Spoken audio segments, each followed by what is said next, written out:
Ice storm 2023, April the 6th today. Oh, this happened yesterday afternoon and evening. Still a lot of snow here. And a branch in the complete top of a poplar broke off and down into here.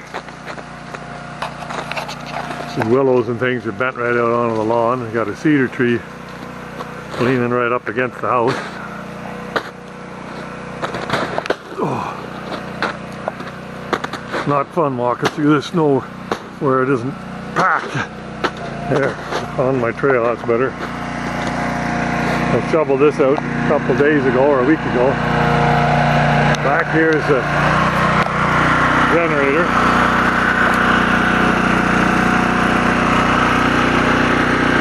Gotta say, buying that Honda generator was one of the smartest things I ever did. Had that for over 20 years. So I got it in the house.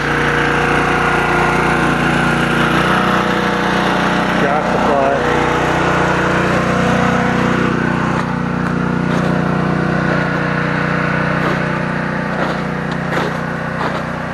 Pretty foggy this morning.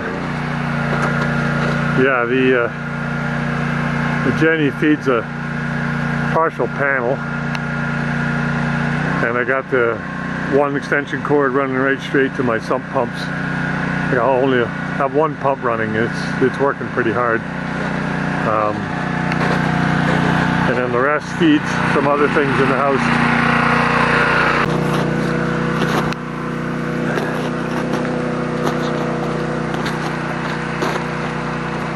Now, I showed this outflow in my maple syrup video, but it wasn't. Whoa! Down I go. It wasn't flowing out of there though at that time like it is now. Got lined up a little better. There we go.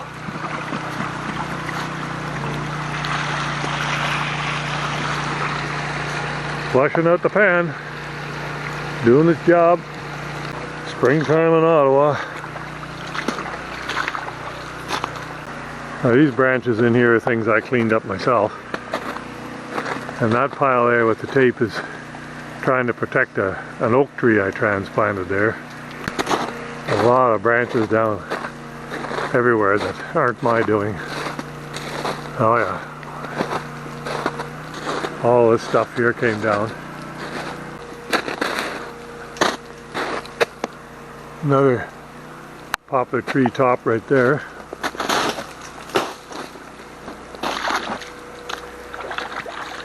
This is the outflow from the pumps into the ditch.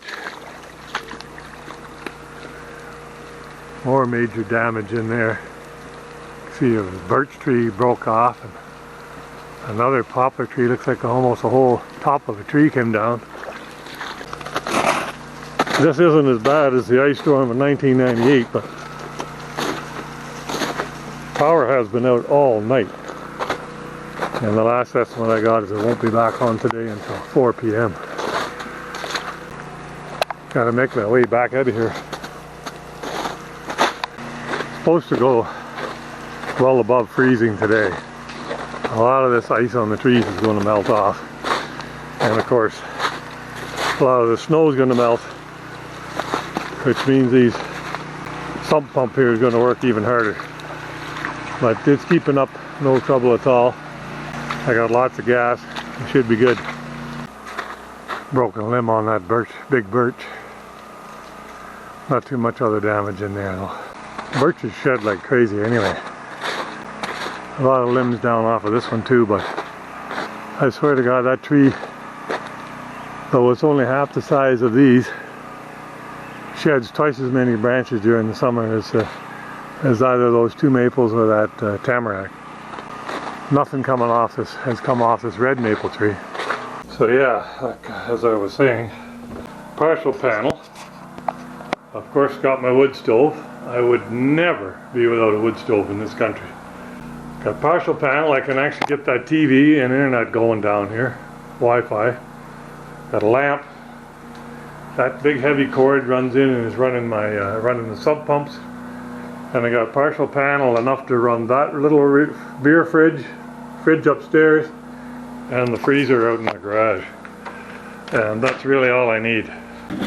Whenever I lose power, this is what worries me the most, is the sump pump situation. But I've got two submersible pumps in here and a submersible DC operated pump. The DC, I must admit, is not working very well. I think the battery's a bit weak, and I just don't think it can handle these 1.5-inch lines, so I think I'm going to replumb it direct into something else.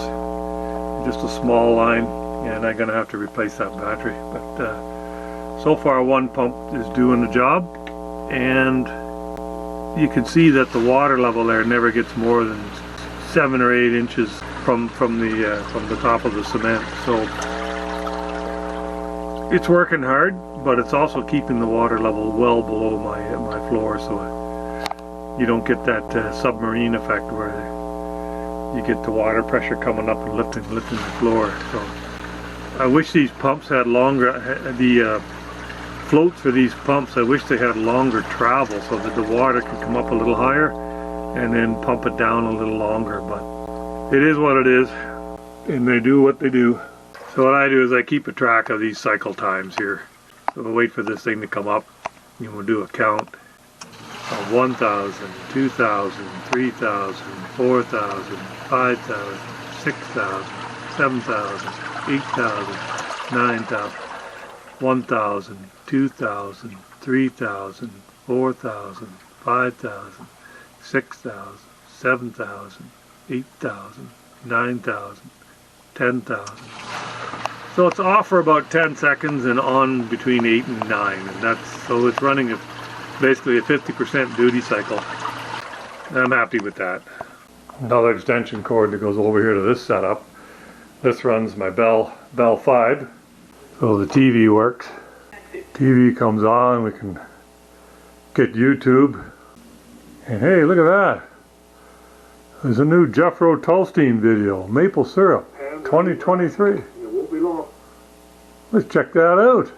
Pans are ready for action, and it won't be long. And the buckets are on the trees. I don't know if you can see them, but tapped them yesterday. Okay, well, I've already seen this one. Anyway, off work today, having to stay home and run the generator, feed gas and do it every 2.5 to 3 hours. And here a partial panel, this one plug works, but the rest of them don't, so I run an extension cord down here. So the fridge is working. Anyway, those are some of the things you got to do when you live out in the rural areas and power goes out. We'll be one of the last customers in this area that actually get our power returned, because they always look after the bigger centers first. They say 4 p.m. I hope it's sooner, but just taking a little drive down the road here. Our power on our street gets fed off of this road. I'm pretty sure we're going to find that the problem with the power is up here somewhere.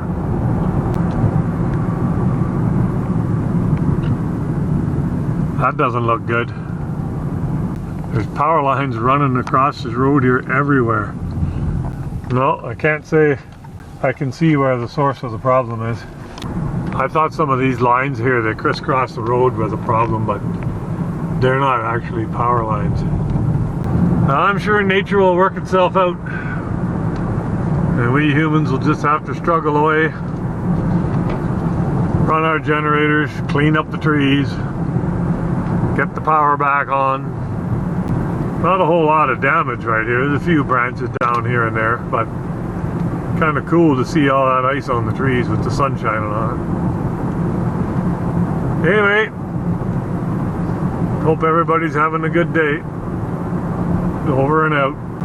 Take care.